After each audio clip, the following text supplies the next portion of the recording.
Hello बच्चों, आप सभी का the Bihar teachers history makers group में हार्दिक स्वागत है। आज हम लोग कैचअप कोर्स के अंतर्गत क्लास 9 के मैथ्स में properties of numbers, first chapter का नाम रेशनल नंबर भी है, लेकिन उसमें नंबर के प्रॉपर्टी के बारे में पढ़ना है। तो उसी का 10वां भाग है जो रेशनल नंबर अर्थात परिमेय संख्या पर आधारित है। तो बच्चों, परिमेय संख्या की परिभाषा आप जान चुके हैं कि वैसी संख्या जिसका रूप p बाई क्यू का हो, जहाँ पर p और q दोनों कोई पूर्णांक होते हैं और डिनोमिनेटर अर्थात हर q नॉट इक्वल टू 0, और p और q दोनों क्या हो, सह अभाज्य हो। अब है परिमेय संख्याओं अर्थात रेशनल नंबर। आप जानते ही हैं कि योग का गुण धर्म अर्थात प्रॉपर्टीज। तो बच्चों, पहला गुण धर्म है संवरक नियम।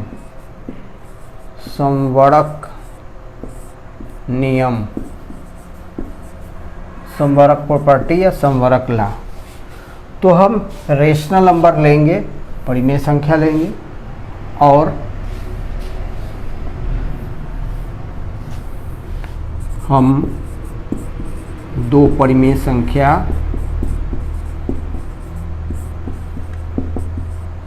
Three by five minus two by six नहीं माइनस टू बाई 9 लेते हैं, दोनों को जोड़ते हैं। 3/5 प्लस माइनस 2/9 इक्वल टू क्या हो जाएगा बच्चों, डिनोमिनेटर अर्थात हर का एलसीएम लेंगे, 9 और 5 का 45 हो जाएगा, 45 5 से डिवाइड करेंगे 9 चांसेस या 9 टाइम्स, 9 3 जा 27 प्लस 9 से डिवाइड करेंगे 45 को 5 5 2 जा 10 माइनस 10, 27 घटाओ 10 कितना हो जाएगा 17, 17/45। तो बच्चों, हमें यही दिखाना है कि 3/5 माइनस 2/9 परिमेय संख्या है और इन दोनों का योग परिमेय संख्या है,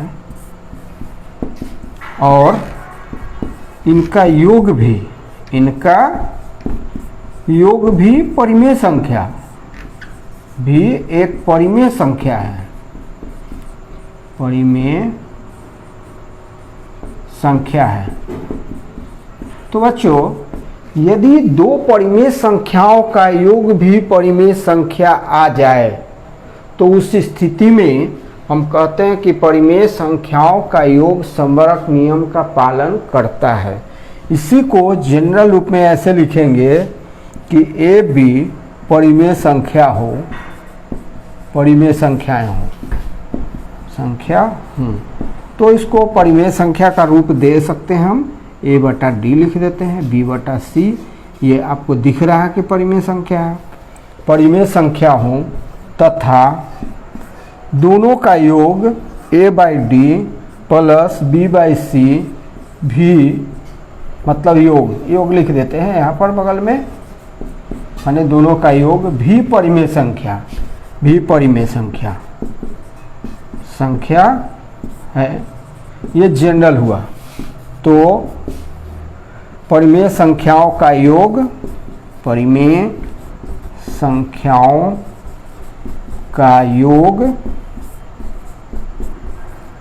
संवरक नियम का पालन करता है, संवरक नियम का पालन करता है।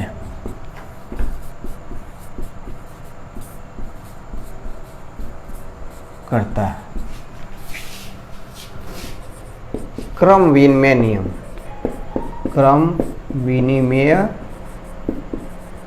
नियम।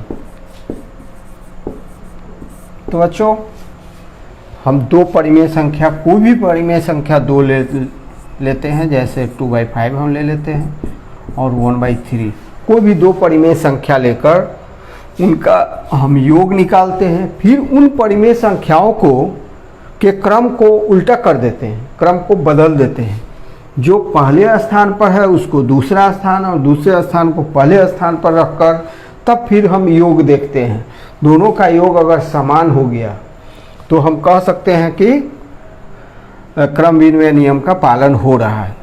तो सामने के दो परिमेय संख्या हमने लिया है 2/5 और 1/3, दोनों का हम योग निकालते हैं। भिन्न का योग जैसे निकाला जाता है उसी तरह से निकाला जाएगा। दोनों के हर का एलसीएम लिया जाएगा, लघुत्तम लिया जाएगा, जो कि आएगा 15। 5 से डिवाइड किया जाएगा 3 बार, 3 2 जा 6, 3 से डिवाइड किया जाएगा 5 बार, 5 1 जा 5, 11/15 आया। अब इसके क्रम को चेंज कर दिया जाए 1/3 प्लस 2/5, तब देखा जाए कि योग आ रहा है कि नहीं। अब फिर ये भिन्न का जोड़ जैसे करते हैं वैसे ही इसका योग करेंगे। तो 3 और 5 का एलसीएम 15 हो गया। 3 से डिवाइड करेंगे 5, 5 1 जा 5, फिर 5 से 15 को 3, 3 2 जा 6, 11/15। तो आपने क्या देखा, दोनों का सम बराबर आ रहा है, दोनों का योग बराबर आ रहा है। It means 2/5 plus 1/3 equal to 1/3 plus 2/5। इसको जनरल या सामान्य रूप में कैसे लिखेंगे कि a plus B equal to B plus A, जहाँ ए बी परिमेय संख्या हो, परिमेय संख्याएं हों। तो ऐसा होता है तो क्रम विनिमय नियम का पालन होता है। तो परिमेय संख्याओं का योग क्रम विनिमय नियम का पालन करता है। नियम का पालन करता है, ऐसा लिखा जाता है। नियम है बच्चों साहचर्य नियम। साहचर्य नियम, इस नियम में हम 3 परिमेय संख्या लेते हैं।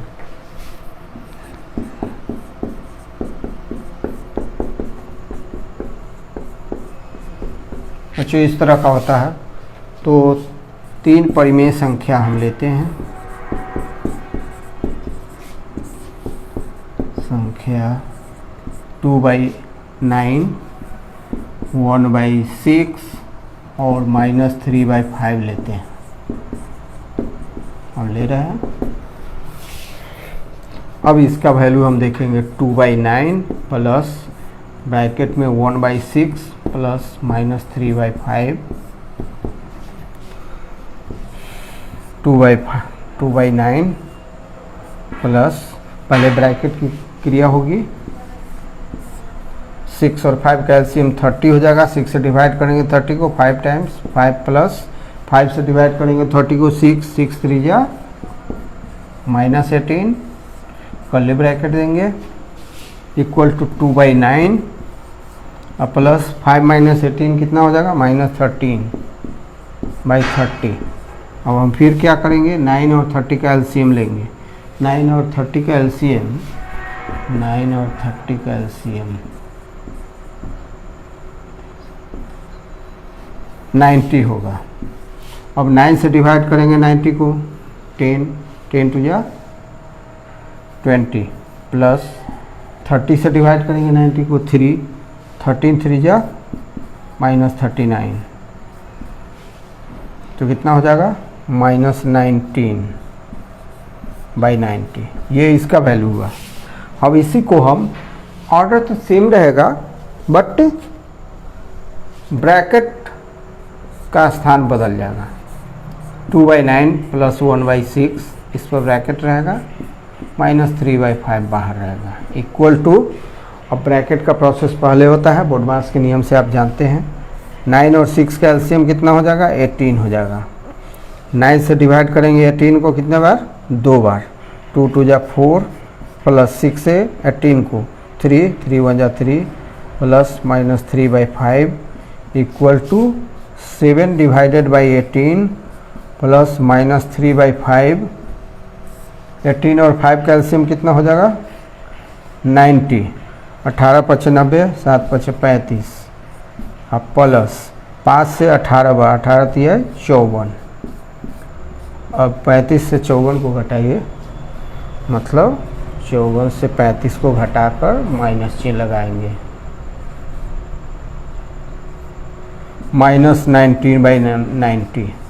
तो बच्चों आप क्या देख रहे हैं, इन्हीं तीनों नंबर्स को, तीनों परिमेय संख्याओं को, क्रम तो वही है बट ब्रैकेट सेकेंड और थर्ड को रखा गया ब्रैकेट में, लेकिन इसमें क्या है, फर्स्ट और सेकेंड को रखा गया।